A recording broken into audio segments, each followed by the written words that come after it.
What's up, YouTube? It's your boy Lil Man the Snapstar, back at it again with another Air Force related video. As y'all can see in the title, man, I'm gonna give y'all a breakdown or a rundown of the Air Force recruiting process all the way to BMT, all the way to tech school.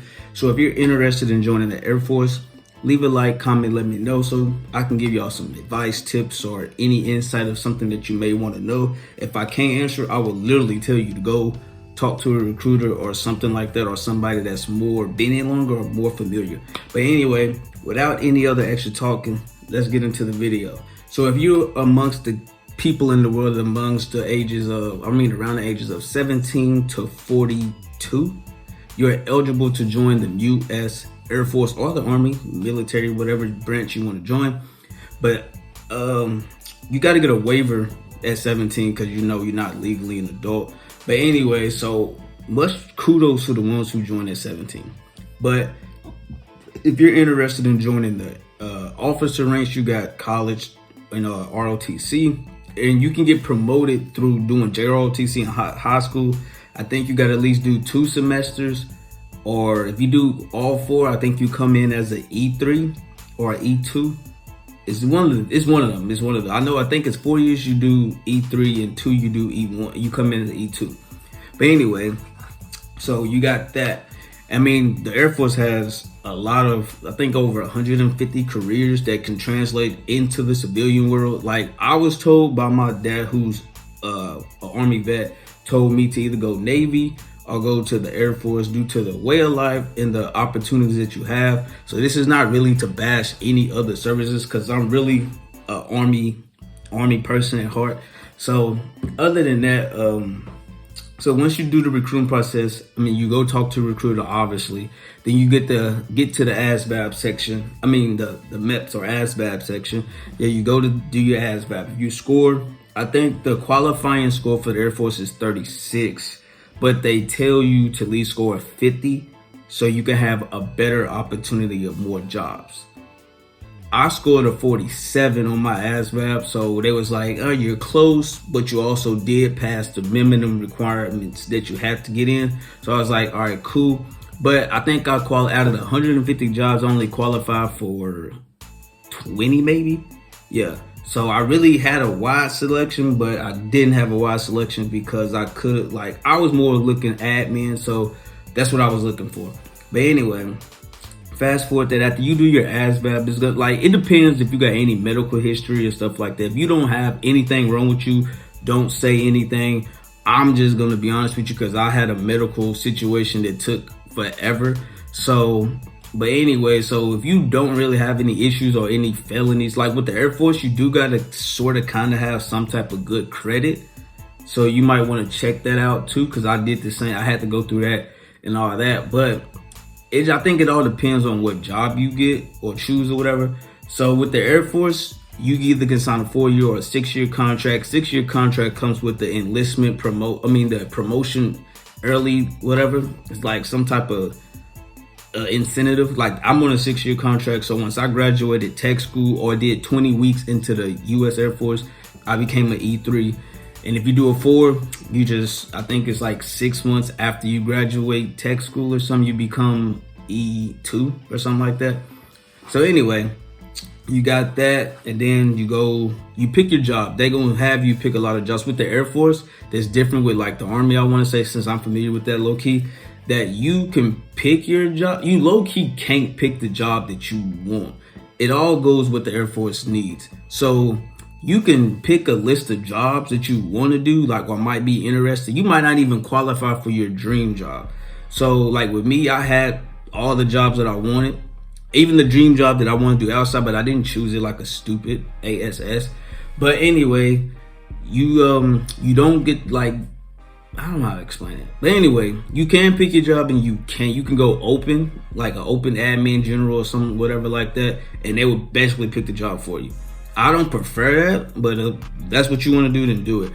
So then after you pass the ASVAB, you more than less going to be in the DEP program. After you go through DEP, you go back to MEPS to actually swear in the day you do go into the BMT. So you got, like, in depth, you got up to a year. So you got 366 days before you leave BMT in between that time frame. So you can sign like April 2024, but won't leave to like March of 2025 type thing. It depends. So after you do all that, you go to BMT. Go to BMT, stuff like that. You do your training. Then after you do your training, you go to tech school. Once you go to tech school, you go operational. So let me explain this part, because of course, you know, you get off the bus from the hotel to the BMT, you just going straight to training. So when you graduate from tech school, it's basically like you out process. So basically you out processing from the base. And once you out process, I have to wait for my orders to come to leave or whatever the case may be. So in this meantime, you just sitting around doing I was doing detail work, just being busy, chilling sometimes, doing little minute things around the squadron or the base or whatever. And one thing, once I got my order, in this time frame when you're not doing anything or you haven't got your orders yet, you could be setting up like your wrap, if you're doing wrap, or your leave, if you're taking leave and stuff like that, just getting ready, or you just could be preparing to go to your next base, no wrap, no leave, no nothing. So you doing all that, you setting up plane tickets and stuff. They help you, like they pay for my ticket to come over here, but I have to pay for my ticket to go back for wrap. And that was that. So once you do that, you get all that squared away, you go home or you go to your next base. Now you basically in processing into the next base. So I can give you a quick rundown about operational. Operational to me is just like tech school, because I'm in the dorms, and it's basically like not having a curfew pretty much. So if you live doing tech school and had the curfew and stuff like that, now you can just stay out all day. But it's different now because the consequences if you get in trouble are higher, because you don't want to go talk to the commander, your wing commander, your squadron commander, your group commander. You don't want to do none of that. So it's like it's more like you got more freedom, but at the same time you can get in a lot way more trouble, like being late. You get paperwork. In tech school, you just get a 341 pulled or something, whatever like that. So you know what I'm saying? It's a little different, but it's just like, it's fun. But yeah, I know I ran through that, but that's pretty much a rundown of how fast the process could be to enlist into the military. Because you can go in there, just say if you were didn't have no issues, no law violations or nothing like that, you just go straight in like, hey, I'll set up the appointment, you come in, whatever, take the practice test, you pass maybe next week or whatever, you set the actual test up, then you go to MEPS the same day and you knock that out. And then the only long waiting period is when you pass the ASVAB to like what day you're gonna leave. So with me, I enlisted February 16th, and no, I took the ASVAB the 15th, enlisted that next day because I stayed the night at the hotel for that 2 day, and I enlisted on the 16th, and I left April 11th of 2023. So this year. So that's how you can have they was trying to get me out 2 weeks after that. So if you want to ship out that fast and you got it, I do it by any means, but I prefer that to be for people that's 21 or younger that ain't got bills and stuff, because you gotta move out, change bills. It's a lot. So I feel like if you're gonna quick ship like that, at least be I guess living at home with your parents or something like that, where you really ain't got a lot of responsibility. Like me, I had to move out from a different state back to my mom's house. It was a lot.